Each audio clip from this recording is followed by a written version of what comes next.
Now, if you are excited about GTA 6, I got some terrible news for you, chat. I want you to buckle up, buckaroos, because what you're about to see here is going to shock you. Listen to this. The CEO on role in GTA 6 development. Have you seen it? Is it done? Is it ready? Done? You don't play a lot. Still rendered? I'm not a gamer. We were talking about this earlier. You don't play a lot. So Not a lot. I don't play video games. At all? No, I do not. I'm not the consumer in chief. I am responsible when they show for... you the game, Right. do you offer notes on the game? How does that work? I share my opinions pretty openly. I think being the consumer in chief in an entertainment business as the CEO is probably a mistake. I wasn't the consumer in chief in the movie business or the television business or the music business, even though, I certainly can read a script and I definitely love music and I was a musician. That's not my role. My role is to attract, retain, and motivate the best talent in the business. And All right. Does he have a point? Must you enjoy the game that you're making if you're the CEO? I would say yes. Because the people working under you, the creatives, they will feel disconnected. They will feel alienated if the top guy doesn't even know what they're doing. It's not about, like when you're making GTA, which is a franchise built around satire, and you have like the plump HR lady who gets offended because of some language used in the game, and you're the creative director. Now you want to escalate that, right? Like you want to say, look, we have a customer base here that expects this from our product. We gotta be edgy. We gotta have the nightclubs. We gotta have the hookers that we can run over with the car, because like that is literally the game. You play a game where you are a criminal and you commit crime. And sometimes when you're in the hood, the N-word pops up. We can't sanitize this shit because it's our brand. It's like South Park trying to sanitize itself. But when the CEO, it's not that he doesn't play your game. He's not even interested in games at all. Well, is he going to understand your point of view? Is he going to understand that you're a creative spirit that's being chained by the HR lady? No. He's going to override your ass. And it's also, in my opinion, inexcusable that in 2025, you're the CEO of a major game company and you're not playing video games. It's like you're being the head librarian and you're not reading books. Imagine being the guy that's a movie director and you're not interested in watching movies.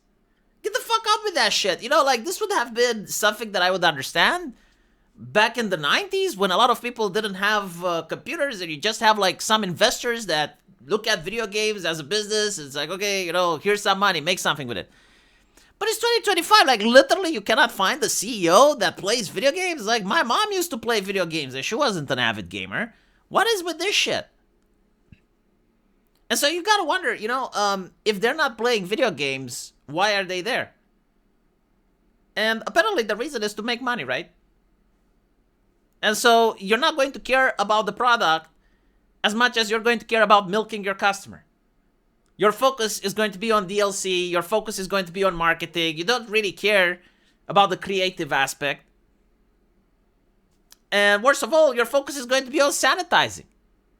Which, for something like Fortnite, maybe, I guess. A video game like Fall Guys, sure, that's for kids. You gotta sanitize that shit. But GTA? Really? Goodness gracious. Yeah, I don't have high hopes for GTA. This is what I think. I believe that due to the vast amount of resources and money that's being pumped into this game, the game is going to be playable. Hell, it may even have a fun story, but it's not going to be GTA. You're going to notice the same situation like with Doom Dark Ages. A game that looks okay, plays okay, maybe it even has great graphics. But at the end of the day, you're not going to be able to say, oh yeah, this is GTA 6, this is a good successor. Like if you played this game when it comes out and then you play GTA 4, Night and day difference. Like, you will see immersion like you've never seen before with GTA 4. You're going to be like, holy shit, the game used to be so cool.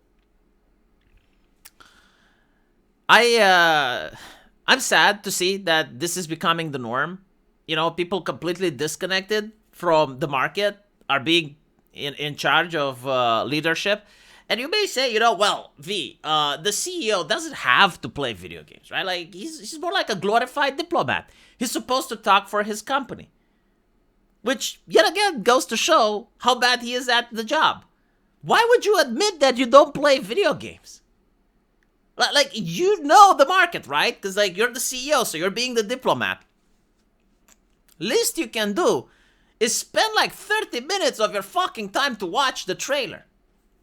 I can't believe this shit, man. You know, imagine if you hear that the CEO of Ford Automobiles doesn't like cars, doesn't drive cars, never drove a Ford. And you're the customer, like that. Is that going to build confidence for you? You know, imagine if an engineer, well, the chief engineer, builds bridges, never walks on his bridges. Like, the bridges he built, avoids them like the plague. What does that tell you? Oh my goodness. China is going to absolutely dominate the entertainment market. If this shit keeps up, your kids are going to play Chinese games. I guarantee you. Already happens with Wukong and Path of Exile 2 and Marvel Heroes on Steam. And they will keep coming. You cannot compete if you treat art like a business. The people that used to make the previous GTA games, they wanted to make money. But they wanted to create a product that they themselves would like, that they themselves would enjoy, and then sell it on the market.